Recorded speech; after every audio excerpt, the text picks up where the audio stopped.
Sa nakaraan na ABS-CBN Christmas Special ay niyanig ang The Big Dome sa napakalakas na hiyawan at palakpakan mula sa Kathniel fans sa production number ni Catherine Bernardo at Daniel Padilla. Kasunod nito ang mga magkahalong reaksyon ng mga netizen tungkol sa muling pagkikita ng dating magka-love team at magkasintahan. The Philippine Showbiz List presents reaksyon ng netizen sa Kathniel sa ABS-CBN Christmas Special. The event. Ang taunang ABS-CBN Christmas Special ay isang pinaka-inaabangang kaganapan na pinagsama-sama ang ilan sa mga pinakamaningning na bituin sa showbiz. Sa 2023, isa sa pinaka-pinag-uusapang pagtitanghal ay ang pinakamamahal na Kathniel tandem ni Catherine Bernardo at Daniel Padilla. Pumayag ang dating magkasintahan na sina Catherine at Daniel na muling magsama matapos ang pagwawakas ng kanilang 11-year relationship na pareho nilang kinumpirma noong November 30, 2023. Nagkasama sila sa iisang entablado sa taping ng Forever Grateful, the ABS-CBN Christmas Special na ginanap sa Smart Araneta Coliseum noong December 13, 2023. Kinanta nila ang theme song ng hit American series na Friends na I'll Be There For You. Umakyat sa entablado ang Kathniel at naghatid na napakagaling na performance na nagpakilig sa mga manonood. Ipinamalas ng dalawa ang kanilang hindi maikakaila na chemistry na binihag hindi lamang ang live na audience kundi pati na rin ang mga nag-aabang sa kaganapan mula sa kanilang tahanan. Nagpakita ng professionalismo ang dating magkasintahan kaya't nakatanggap sila ng mga papuri mula sa kanilang mga tagahanga. Dahil dito, nabuhayan ng pag-asa ang iilan na maaaring magkaroon ng pagkakataong magbalikan sina Catherine at Daniel sa tamang panahon. Nang maibahagi ang ilang larawan na kuha mula sa kanilang performance, nagliwanag ang mga social media platforms sa mga reaksyon mula sa mga netizen. Ang Twitter, Facebook at Instagram ay dinagsa ng mga hashtag na All for Kathniel at mga komento na nagpapahayag ng paghanga sa karisma sa entablado ng Kathniel. Ibinahagi ng mga tagahanga at casual viewers ang kanilang mga saloobin sa performance ng ex-couple. The reactions. Sa Facebook post ng official Facebook page ng ABS-CBN News noong December 13, 2023, ay pinost nila ang ilang larawan na kuha mula sa production number ni Catherine at Daniel. Nabinaha naman ng iba't ibang reaksyon mula sa fans na masaya sa naging interaksyon ng dalawa. Pinalakpakan ng isang netizen ang pagiging professional ni Catherine at Daniel at sinabing very professional kalakip ang clapping hands emojis. Sumang-ayon naman ng isang netizen sa naturang komento at kinumpara ang Kathniel sa ibang vloggers na matapos maghiwalay ay naglalabasan ng kanilang baho. Nagkomento rin ng isa pang netizen at sinabi na fake it till you make it at saludo raw siya sa dalawa sa pagiging professional ng mga ito at ginagawa lang ang trabaho. May isa namang tila nasaktan dahil komento nito, ang hirap magpanggap na di ka nasasaktan. May nagkomento rin na ginagawa lang daw ni Catherine at Daniel ang kanilang trabaho kaya parang walang ilangang naganap sa stage kahit na hiwalay na ang mga ito. Marami naman ang sumang-ayon sa naturang komento at sinabing sayang din naman yung talent fee kung magiging awkward ang mga ito sa stage. Pinuri rin ng isa ang dalawa na kahit break ng mga ito ay nagdadala pa rin ng kilig sa lahat ng fans. May mga fans naman na tila umaasa na magkabalikan pa ang mga ito. Hopeful comment pa nga ng isang netizen na baka raw ang naturang performance nila sa ABS-CBN Christmas Special ay ang unang hakbang patungo para sa kanilang pagbabalikan. Sabi naman ng isa na legit na showbiz nga raw ay pinakita ng dalawa na kahit naghiwalay na ay tuloy pa rin ang love team nila. Ang ibang netizen naman ay tila na inis nakitang performance na Catherine at Daniel pagkatapos nilang inanunsyo ang hiwalayan. Sa adang isang netizen, pinaglalaroan lang daw ng dalawa ang mga tao dahil parang hindi naman talaga naghiwalay ang dalawa sa ipinakita nila sa Araneta. May sumang-ayon naman dito at dagdag pa ng isa na ganyan daw talaga pag mga artista. Gagawin ang lahat ng gustong ipagawa ng mga direktor para sa trabaho at para sa pera.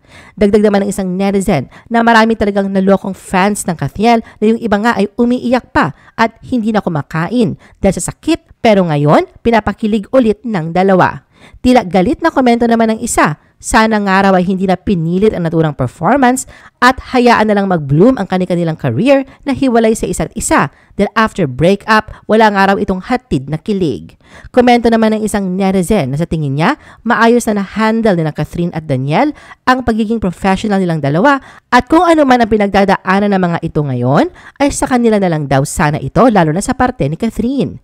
Hiling din na naturang netizen sa iba na hayaan na ang dating magkasintahan at bigyan ang mga ito ng kanilang sariling space at respeto dahil hindi naman talaga natin alam kung ano ba talaga ang totoong pinagdaanan ng dalawa. Saad pa ng isa na hindi talaga biro ang 11 years na pinagsamahan nila Catherine at Daniel na sa tingin niya na mas maraming masayang moments ang dalawa kung ikukumpara sa mga pagkakataon na nasaktan ang mga ito. Sabi nga raw ni Catherine na nagsimula sila ni Daniel sa kanilang relasyon na may respeto at nagtapos din ito na may respeto sa isa't isa kaya ganoon na lang ang pakikitungo nila sa isa't isa sa kanilang performance. Si Catherine nga raw ang perpektong halimbawa ng isang babae na may busilak na kalooban.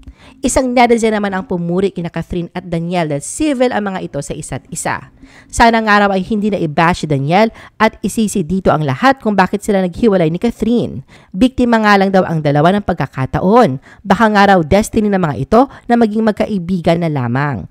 Ang importante ay maayos ang pakikitungo nila sa isa't isa at hindi magbabangayan. Hindi tulad ng ibang mag-ex na nag-aaway pa rin. May isang netizen naman ang hindi sumang-ayon sa naturang komento ng isa. Ayon dito na pinilit lang daw ng ABS-CBN network na magsama sina Catherine at Daniel. At kung hindi nga raw magsasama ang mga ito, ay paniguradong babagsak ang career ni Daniel. May isa ring hindi sumang-ayon at sinabi na walang naging biktima ng panahon sa nangyaring hiwalayang Catherine at Daniel. Bunga nga raw ito ng kanilang mga desisyon sa buhay dahil lahat nga raw ng ating ginagawa ay may kaakibat na consequences. Maliman daw o tama ang mga aksyon base sa mga pagpipilian natin ay paniguradong magpapatong-patong ang mga ito at sa dulo lang makikita kung ano man ang kahihinatnan nito. Ang nakakalungkot lang araw ay hindi natuto sa pagkakamali ang isa kaya magkahiwalay ang mga ito.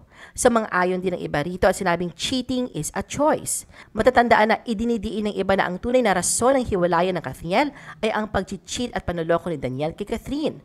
Nadamay pa nga rito ang pangalan ng kapwa nila kapamilya talent na si Andrea Brillantes.